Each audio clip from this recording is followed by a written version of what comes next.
नमस्कार साथियों, कैसे हैं आप सब। आशा है आपकी लेब असिस्टेंट एग्ज़ाम की तैयारी बहुत अच्छी चल रही होगी और इसी तैयारी की क्रम में आपके लिए आज बायोलॉजी सेक्शन का जो टॉपिक 1 अपने दे रखा है सिलेबस में शैवाल, उसको अपन इस वीडियो के अंदर बहुत अच्छे से समझने वाले हैं। हमने इसके लिए जो रिसोर्स यूज़ किया है वो आपकी एनसीईआरटी का चैप्टर 3 यूज़ किया है। आप अगर इस वीडियो को देखने के बाद वो चैप्टर पढ़ेंगे तो सारा आपको बहुत अच्छे से समझ में आ जाएगा। तो अपन अपने वीडियो को शुरू करते हैं। मेरा नाम है आशुतोष चारण। लेब असिस्टेंट एग्ज़ाम में मेरी 4th रैंक थी और इस जो नोट्स जो हैं इनके लिए हमने रिसोर्स जो है एनसीईआरटी का चैप्टर 3 यूज़ किया, आपको पहले ही बता दिया। चलिए, शैवाल। अब ये शैवाल, पहली बात तो बहुत सारे बच्चों को समझ में नहीं आएगा कि जो पहले मैथ्स वगैरह स्टूडेंट के बच्चे हैं कि आखिर ये शैवाल क्या है, क्या चीज़ है भाई ये शैवाल। हमने सुना है, एनिमल्स तो सुने हैं, प्लांट्स तो सुने हैं, अभी शैवाल क्या भला है। चलिए, इसके लिए अपन सबसे पहले समझेंगे कि ये जो शैवाल है ना, एक साइंटिस्ट हुआ था, उसका नाम था R.H. विटेकर। ठीक है, उन्होंने एक जितने भी सजीव हैं उनको 5 अलग अलग वर्गों में बांट दिया और उनका जो वर्गीकरण, उसका नाम है 5 जगत प्रणाली। 5 जगत प्रणाली। तो वो वर्गीकरण जो है बहुत ही इम्पोर्टेंट और सबसे स्टैंडर्ड माना जाता है। उसी वर्गीकरण के आधार पर जो उस वर्गीकरण को मैं आपको दिखाता हूँ, ये देखिए। ये 5 जगत का वर्गीकरण है। उसमें उसने जीवों को कुछ लक्षणों के आधार पर कोशिका भित्ति, केंद्रक झिल्ली, बॉडी, पोषण कैसे है, प्रजनन, इसके आधार पर 5 जगत में बांट दिया। जैसे एक जगत हो गया मोनेरा, एक हो गया प्रोटिस्टा, एक फंजाई, एक प्लांटी और एक एनिमेलिया। एनिमल्स सारे इसमें डाल दिए गए। जितने भी प्रोकैरियोटिक जीव थे जिनकी कोशिका जो थी काफ़ी डेवलप्ड नहीं थी, वो सारे मोनेरा में डाल दिए गए। यूकैरियोटिक जीवों के लिए 4 जगत बच गए और उसमें भी जो पोषण के आधार पर आप देखिए, फंजाई जो है वो परपोषी प्रकार का इसमें पोषण पाया जाता है, तो इसको एक अलग वर्ग दे दिया। फिर एक यूकैरियोटिक जो बहुत ही, जिनकी कोशिका जो है काफ़ी वेल डेवलप्ड नहीं थी, नई नई बनी थी, वो इसमें आ गए। जितने भी प्लांट्स हैं या प्लांट्स से जैसे कैरेक्टर्स दिखाने वाले ऑर्गेनिज्म, सारे इसमें डाल दिए गए और एनिमल रिलेटेड जो कैरेक्टर्स दिखाने वाले इसमें डाल दिए गए। तो अपना जो शैवाल है ना, वो इस प्लांटी का भाग है। ठीक है, यानी कि इसमें बेसिकली यूकैरियोटिक होता है, खुद पोषण करता है, ठीक है ना, तो स्वपोषी होता है ये। तो ये हमने पढ़ा कि एक्चुअली है क्या ये। ठीक है, और ये हमारी टेस्ट सीरीज़ जो चल रही है, आपको पता होगा हमने अपलोड की है टेस्ट सीरीज़, और इसके लिए आपको विनर्स विंग का एप्लीकेशन डाउनलोड करना है और वहाँ पर जाकर आपको टेस्ट सीरीज़ खरीद सकते हैं। काफ़ी अच्छी हमने टेस्ट सीरीज़ बनाई है, आप जाएंगे तो पता चल जाएगा आपको। और इसका फर्स्ट टेस्ट जो है वो बिल्कुल ही फ्री है, आप देखेंगे तो आपको आइडिया लग जाएगा। ये टेस्ट सीरीज़ के अंदर हमने जिस प्रकार का स्टैंडर्ड यूज़ किया है, बहुत ही अच्छा स्टैंडर्ड है। चलिए, अपनी क्लास शुरू करते हैं। शैवाल, अब आपको समझ में आ गया है कि शैवाल जो है प्लांटी जगत का एक वर्ग है, प्लांटी जगत के अंदर आता है। जलीय जीवन के ये आधार है। क्यों कह रहे हैं अपन जलीय जीवन के आधार? देखिए, शैवाल जो होते हैं, पहली बात क्लोरोफिल युक्त होता है। इसका मतलब इसमें क्लोरोफिल होगा। जिस जिस जीव के अंदर क्लोरोफिल होगा वो फोटोसिंथेसिस यानी प्रकाश संश्लेषण करेगा, और प्रकाश संश्लेषण कर रहा है, इसका मतलब अपना फूड खुद बना रहा है। और अपना फूड खुद बना रहा है, इसका मतलब ये किस प्रकार का जीव है? स्वपोषी जीव है। तो यहाँ पर लिखा होगा, देखो, स्वपोषी जीव है। सरल है काफ़ी, बहुत ज़्यादा इसके अंदर टिश्यू वगैरह इतने डेवलप नहीं हो रखे हैं। थैलोइड स्ट्रक्चर होती है बॉडी की एक, वो इसकी याद रखना है आपको, थैलोइड संरचना है। और मुख्यतः जलीय जीव है, बेसिकली जलीय जीव है, मतलब मेनली जलीय जीव है। मुख्यतः शब्द का ध्यान रखना है यहाँ पर, ठीक है।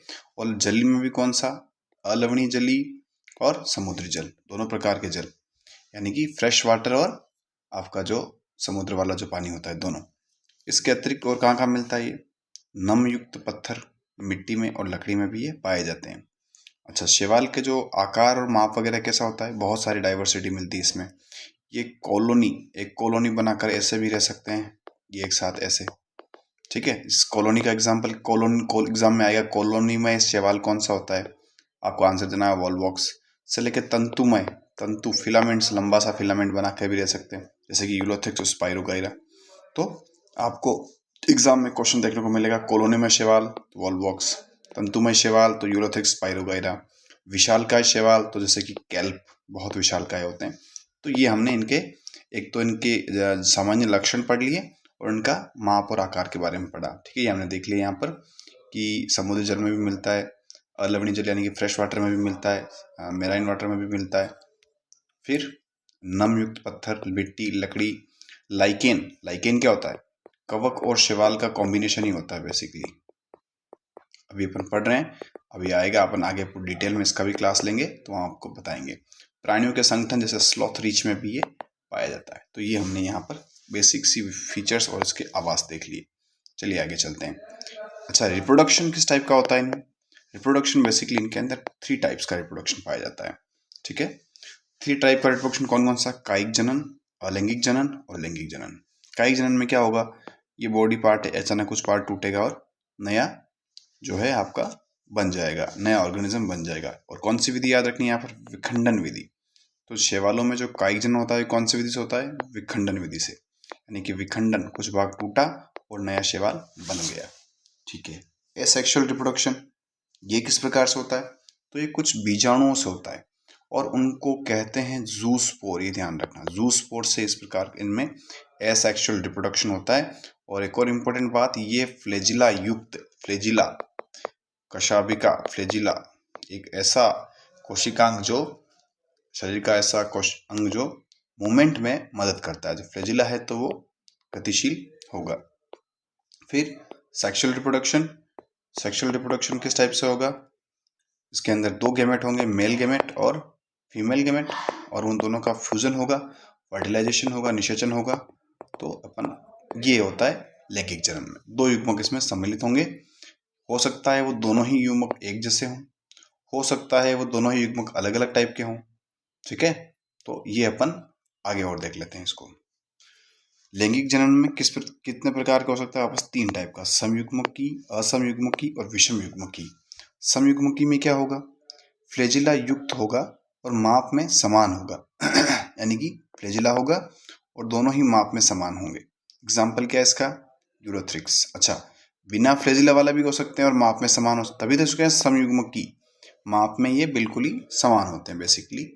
और फ्लैजिला युक्त भी हो सकता है, फ्लैजिला विहीन भी हो सकता है। फ्लैजिला युक्त का एग्जाम्पल पूछे तो यूरोथ्रिक्स, और फ्लैजिला विहीन का पूछे तो स्पाइरोगाइरा। असमयुग्मकी हो सकता है वो माप में समान शेप का नहीं हो, विभिन्न माप का हो, तो ऐसे स्पीशीज जो होंगे उसको अपन कहेंगे असमयुग्मकी, यूरोडाइना। ठीक है। विषम युग्मकी, विषम युग्मकी क्या होगा कि एक बड़ा अचल मादा युग्मक, यानी कि जो बड़ा है वो, आप ये सोचो कोई चीज बड़ी होगी तो मूवमेंट नहीं करेगी ना, तो ये बड़ा, अचल और मादा युग्मक जो होगा बड़ा होगा, अचल होगा। और एक छोटा गतिमान चलायमान नर युग्मक सम्मिलित होता है। इसका एग्जाम्पल क्या होगा? वॉल्वॉक्स और फ्यूकस। तो अपने को इसमें क्वेश्चन जो बनेंगे ना, इसमें क्वेश्चन जो बन सकता है इनके एग्जाम्पल बेस्ड। समयुग्मकी किस में होता है? समयुग्मकी में भी कशाभिका युक्त, फ्लैजिला विहीन, कशाभिका फ्लैजिला एक ही शब्द है, ये हिंदी का है, इंग्लिश का है। ये हो गया आपका कशाभिका युक्त पूछे तो यूरोथ्रिक्स, फ्लैजिला विहीन पूछे तो स्पाइरोगाइरा, असमयुग्मकी पूछे तो यूरोडाइना, विषम युग्मकी पूछे तो वॉल्वॉक्स और फ्यूकस। और विषम युग्मक में ये ध्यान रखना है कि जो मादा युग्मक होता है ना वो अचल होता है और बड़ा होता है, और नर युग्मक जो होता है वो चलायमान और छोटा होता है। ठीक है। चलिए, हमारा जो टेलीग्राम चैनल है मेरा, आशुतोष चारण नाम से, आप इसको ज्वाइन कर सकते हैं। वहाँ पर हम बहुत सारे अपडेट्स देते रहते हैं। और हमारी जो टेस्ट सीरीज़ है वो हम विनर्स विंग ऐप पे हम प्रोवाइड करवा रहे हैं। वहाँ एप्लीकेशन डाउनलोड करके आप 499 में कंप्लीट टेस्ट सीरीज ज्वाइन कर सकते हैं। चलिए अब देखते हैं शैवाल का इम्पोर्टेंस क्या है, महत्व क्या है। देखिए, एक तो ये हमने अभी पढ़ा कि फूड खुद बनाएंगे, और फूड खुद बनाएंगे मतलब स्वपोषी होंगे। तो स्वपोषी होते हैं इसलिए लिखा हुआ है कि प्रकाश संश्लेषण के दौरान जितनी भी फोटोसिंथेसिस स्थिरीकरण होती है उसका आधा भाग शैवाल स्थिर कर देते हैं। स्थिरीकृत कार्बन डाइऑक्साइड का मतलब ये है कि एनवायरनमेंट में जो कार्बन डाइऑक्साइड उसका यूज कर लेना, उसको एक जगह ले आना है, वो प्रोसेस उसका नाम, वो फोटोसिंथेसिस का ही दूसरी बात ये कह रहा है, दूसरी फॉर्म में कह रहा है कि स्थिरीकृत कार्बन डाइऑक्साइड का आधा भाग ये स्थिर कर देते हैं, मतलब फोटोसिंथेसिस कर देते हैं। प्रकाश संश्लेषी जीव होने के कारण आसपास, क्योंकि ये फोटोसिंथेसिस करेगा और उसमें ऑक्सीजन बनेगी तो क्या होगा, आसपास में ऑक्सीजन का लेवल बढ़ जाएगा। ठीक है, तो देखिए फोटोसिंथेसिस की रिएक्शन क्या होती है, फोटोसिंथेसिस की रिएक्शन होती है CO2 प्लस H2O, और उससे क्या बन जाता है C6H12O6 और प्लस ऑक्सीजन, इसके साथ क्लोरोफिल और सनलाइट इसमें यूज की जाती है। तो देखिए कार्बन डाइऑक्साइड को स्थिरीकरण कर रहा है और आसपास में कार्बन डाइऑक्साइड को स्थिरीकरण कर रहा है, मतलब जो कार्बन डाइऑक्साइड उसको एक जगह लेके जा रहा है, उसको फूड बना रहा है, और जो ऑक्सीजन प्रोड्यूस कर रहा है, तो एनवायरनमेंट में ऑक्सीजन की वहां आसपास जहां भी होगा उसकी मात्रा बढ़ा देता है।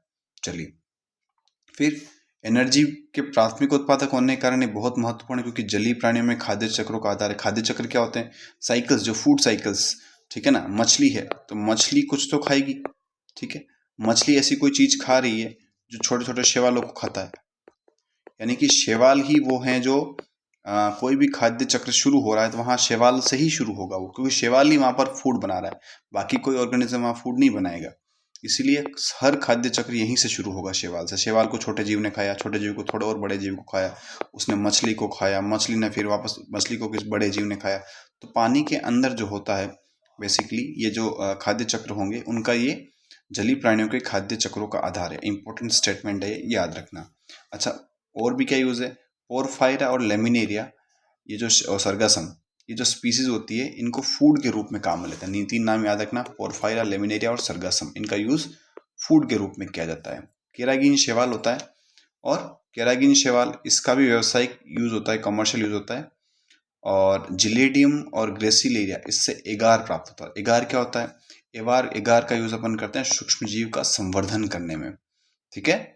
यानी कि किसी आप माइक्रोबायोलॉजी में पढ़ेंगे, किसी प्लेट पर अगर आपको माइक्रो ऑर्गेनिज्म को उगाना है, उनको ग्रो कराना, उनके नीचे एगार की प्लेट लगाते हैं ताकि वहाँ वो न्यूट्रिशन लेकर उनको ग्रो कर सके।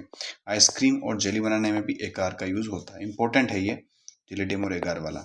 उसके अलावा क्लोरेला और स्पाइरुलिना, ये इसके अंदर प्रोटीन काफ़ी ज़्यादा होता है, इसलिए काफ़ी हाई प्रोटीन होने के कारण इसका यूज़ कौन करते हैं, अंतरिक्ष यात्री। ये जो व्यावसायिक उपयोग वाली जो लाइनें हैं ना, ये काफ़ी इंपॉर्टेंट है, यहाँ से क्वेश्चन बनने के चांस बहुत ज़्यादा रहते हैं। चलिए, शैवाल की बेसिकली 3 क्लास होती है, क्लोरोफाइसी, फियोफाइसी, रोडोफाइसी, ठीक है।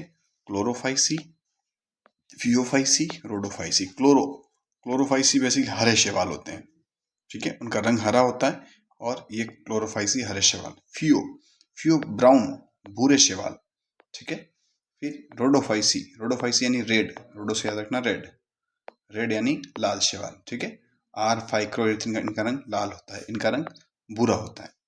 चलिए इनको और डिटेल में देखते हैं। क्लोरोफाइसी शैवाल क्या होते हैं, क्लोरोफाइसी शैवाल को प्राय हरा शैवाल कहते हैं, ग्रीन एल्गी। क्लोरोफिल कौन सा होता है इनके अंदर, ए एंड बी, इंपॉर्टेंट है। और इनके कारण का रंग कैसा होता है, हरा होता है। सेल्यूलर हो सकते हैं, एक कोशिक, कॉलोनी में हो सकते हैं, या तंतुमय हो सकते हैं, ठीक है।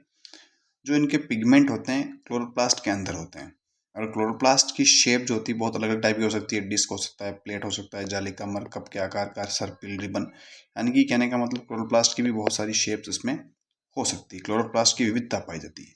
फूड स्टोरेज, ये इंपॉर्टेंट है। अधिकांश सदस्यों में क्लोरोप्लास्ट में एक या एक से अधिक पायरिनोइड, और पायरिनोइड क्या होता है, स्टार्च संचित होता है इसके अंदर। और कुछ शैवाल, यहाँ ध्यान रखना सभी नहीं, कुछ तेल बूंदों के रूप में भी भोजन संचित करते हैं, ठीक है। सेल वॉल में कठोर कोशिका भित्ति होती है जो किसकी बनी होती है, सेल्यूलोज की, लेकिन भीतरी सतह सेल्यूलोज की बनी होती है, लेकिन बाहरी सतह पैक्टोज की बनी होती है। ये याद रखने वाली बात है कि सेल वॉल की भीतरी सतह तो है सेल्यूलोज की, और बाहरी सतह पैक्टोज की, ये सेल्यूलोज की और ये पैक्टोज की बनी होती है, ओके।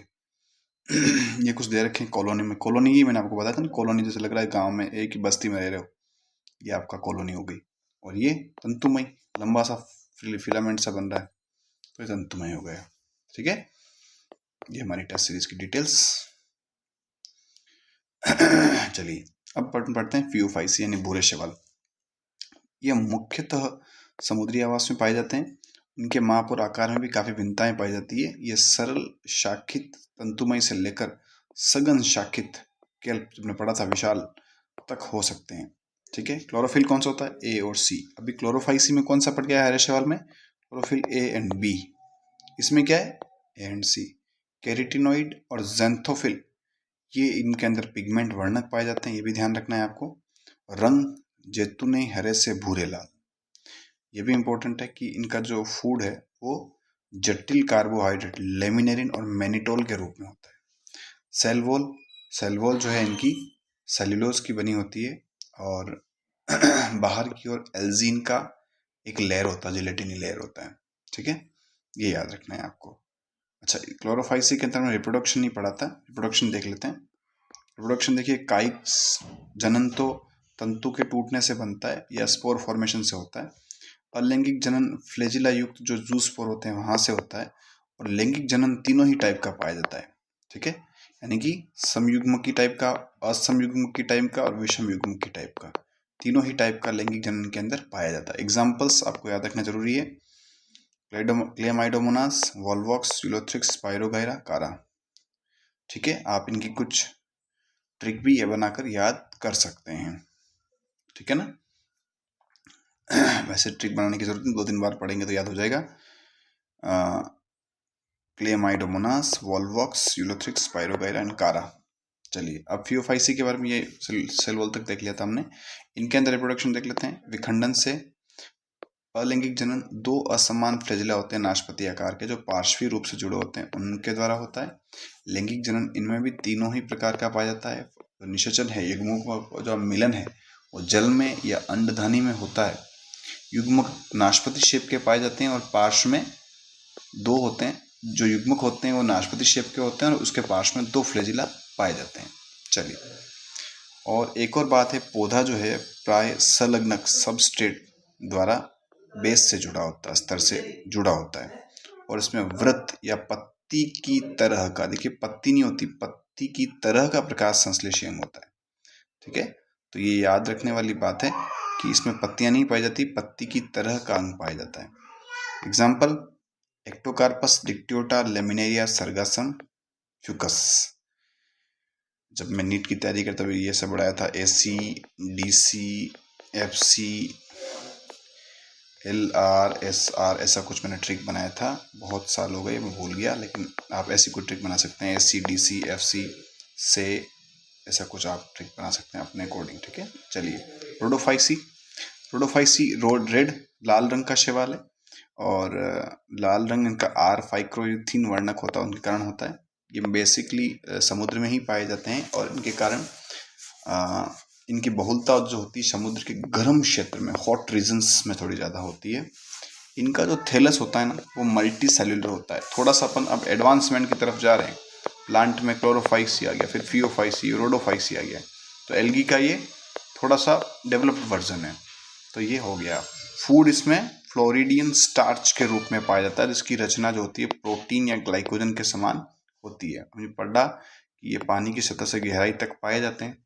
जनन इनमें कायिक जनन विखंडन, अलैंगिक जनन अचल स्पोर द्वारा और लैंगिक जनन अचल युग्मक द्वारा होता है। और लैंगिक जनन इसमें विषम युग्मकी, यानी कि पहले दो में तीनों ही टाइप का आ रहा था, लेकिन इसमें क्या लिखा हुआ है, विषम युग्मकी टाइप का होता है। तो इसका एग्जाम्पल पॉलीसाइफोनिया, ग्रेसिलेरिया, पोरफायरा और जिलेडियम। तो जैसे इसकी मैंने ट्रिक जब बनाई थी, मुझे याद है कि पलसाना से घास लाए, पलसाना से घास लाए पर जली हुई, ये मैंने उस टाइम ट्रिक बनाई थी बहुत पहले। पलसाना से पॉलीसाइफोनिया हो गया, घास से ग्रेसिलेरिया हो गया, पर से पोरफायरा हो गया और जिलेडियम से जली हुई हो गया। तो ऐसे आप अपने अकॉर्डिंग ट्रिक्स बना सकते हैं जो आपके लिए काम आए।